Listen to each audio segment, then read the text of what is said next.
They found the photos 3 days after the wedding. Not blurry vacation snapshots, not innocent party pics. The kind of photos that get buried by lawyers before they ever see daylight. And for 6 years, they stayed buried. Until now.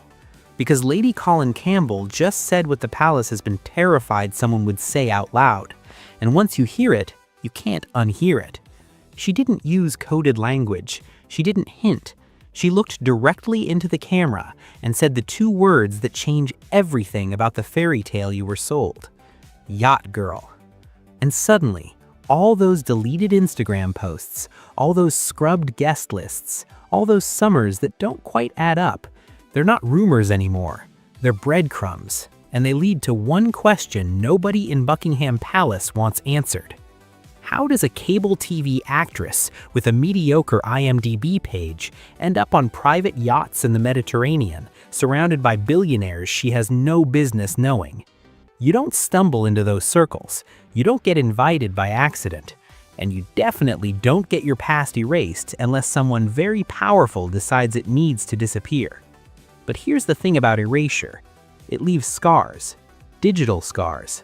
The kind that live in metadata, in archived pages, in the memory of people who were actually there. And Lady Colin Campbell just ripped the bandage off. This isn't about jealousy.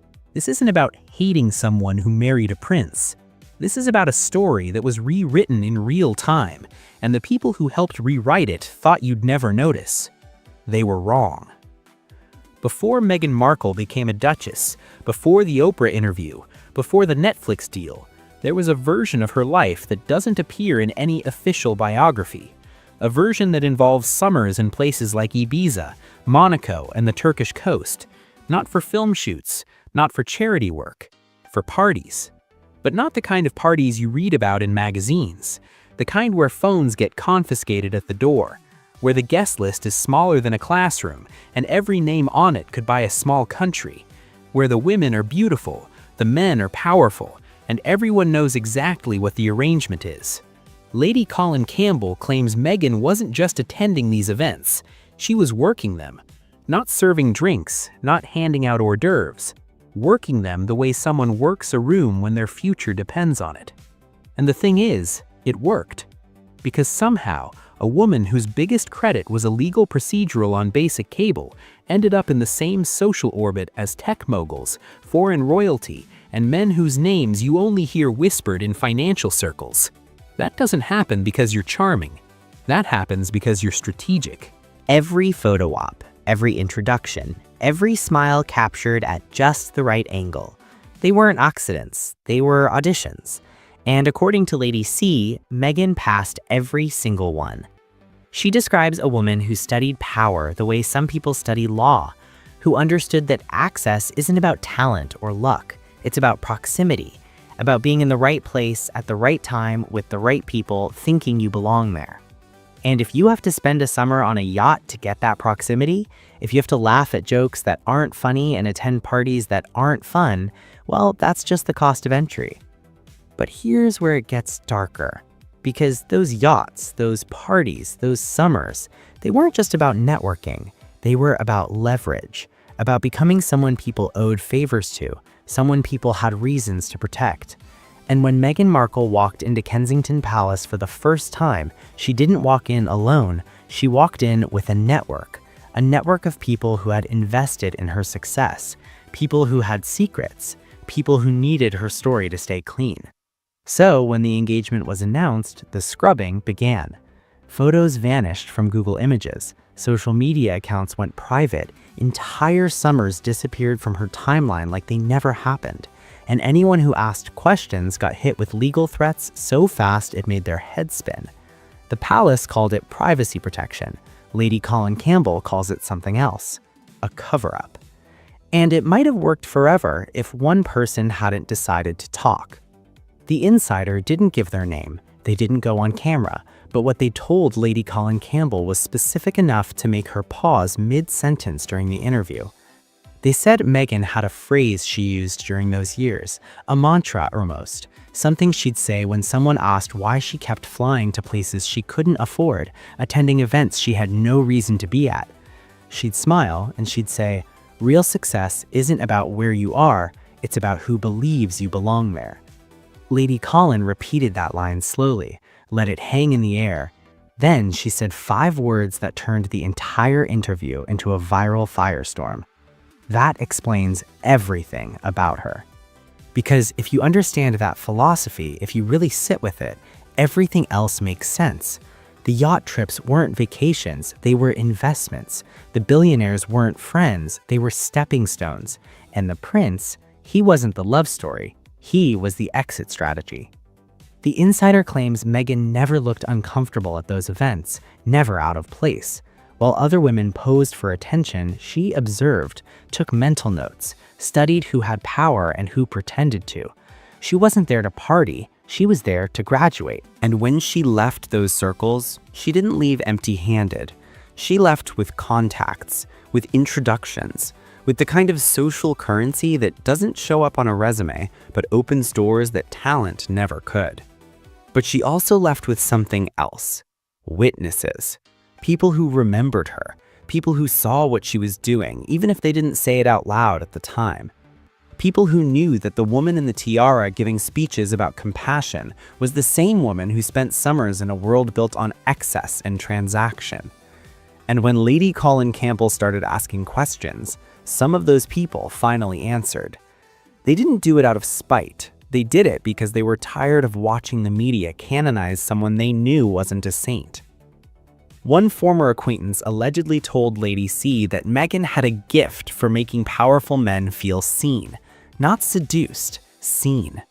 She'd ask questions nobody else asked, remember details nobody else remembered, and by the end of the night they'd want her at the next event. Not because she was the most beautiful woman there, because she made them feel like the most important man there. That's not luck, that's skill, and it's a skill that translates. Because years later, when she met a prince who felt overlooked by his own family, guess what she did? She made him feel seen. But if Lady Colin Campbell's revelations stopped at yachts and billionaires, the palace could survive it. Scandalous? Sure, but not catastrophic. The real bomb is what came next. Because Lady C didn't just talk about the parties, she talked about the photos. Not the ones that got scrubbed, the ones that survived. She claims there are images still circulating in private circles that place Meghan at events she's never publicly acknowledged. Events where the guest list included people whose names trigger congressional investigations. Events where the host wasn't just wealthy, he was criminal. Lady Colin didn't name names on camera, but she didn't have to, because within hours of her interview going live, the internet did what the internet does best. It started connecting dots. Old archived party listings, flight logs, social media tags from accounts that went dark years ago. And in the center of it all, one face kept appearing. Same smile, same silhouette, same carefully angled photos that were supposed to stay private. The palace has never commented on these images, not once, and their silence is deafening. Because if they deny it, they open the door to discovery, to lawsuits, to demands for proof. And if they confirm it, even partially, the entire narrative collapses. So they stay quiet and hope it goes away. But Lady Colin Campbell isn't staying quiet, and the photos aren't going away. She describes a systematic effort to erase Meghan's digital footprint in the months before the engagement was announced. Copyright strikes on old images, aggressive legal letters to bloggers, entire websites taken offline. And here's the part that should terrify anyone who cares about truth. It almost worked. For years, the scrubbing held, the narrative stayed clean, and anyone who questioned it got labeled a conspiracy theorist or a racist or both. But buried truth has a way of resurfacing, especially when the people who buried it stop caring about protecting the person it was buried for. And according to Lady C, that's exactly what happened. Because once Meghan and Harry left the royal family, once they started doing tell-all interviews and signing Netflix deals, the people who had spent years keeping her secrets started asking themselves a very simple question: why are we still protecting her? And one by one, they stopped. The photos that were supposed to stay hidden started leaking. The insider testimonies that were supposed to stay silent started surfacing. And the palace, which had spent millions on crisis management, realized they were fighting a battle they couldn't win. Because you can't control a story once the people who lived it decide to tell it. Lady Colin Campbell calls it poetic justice, the woman who built a brand on controlling her narrative, losing control of the one story she never wanted told. But here's where it gets even stranger. The media won't touch it. Major outlets that spent years covering every royal sneeze suddenly go silent when these allegations surface. Journalists who built careers on palace gossip refuse to ask the obvious questions. And when independent creators try to cover it, they get demonetized, shadow banned, or hit with legal threats so vague they can't even fight back. Lady Colin Campbell says it's not coincidence, it's coordination. She claims there are powerful interests both inside and outside the palace who benefit from keeping Meghan's pre-royal life buried. People who were at those same parties, people whose names appear on the same guest lists, people who have far more to lose than a duchess with a podcast deal. And as long as those people have power, the full truth stays locked away. But the cracks are widening, because every time someone like Lady C speaks up, every time a new photo surfaces, every time an insider breaks their silence, the wall gets weaker, and walls don't hold forever. The question isn't whether the truth will come out. The question is what happens when it does. Because if even half of what Lady Colin Campbell claims is true, then the fairy tale isn't just tarnished, it's fiction. And the woman who spent years lecturing the world about authenticity built her entire life on a carefully constructed lie. But maybe that's the most unsettling part. Not that she lied, but that she was so good at it nobody noticed until it was too late. Lady Colin Campbell ends most of her interviews the same way, with a warning. She says the story isn't over, that what's been revealed so far is just the surface, that there are layers beneath layers and people are only now starting to dig. She talks about financial records that don't match timelines, about travel itineraries that contradict official statements, about relationships that were never disclosed and meetings that were never supposed to happen. And she says the palace knows all of it.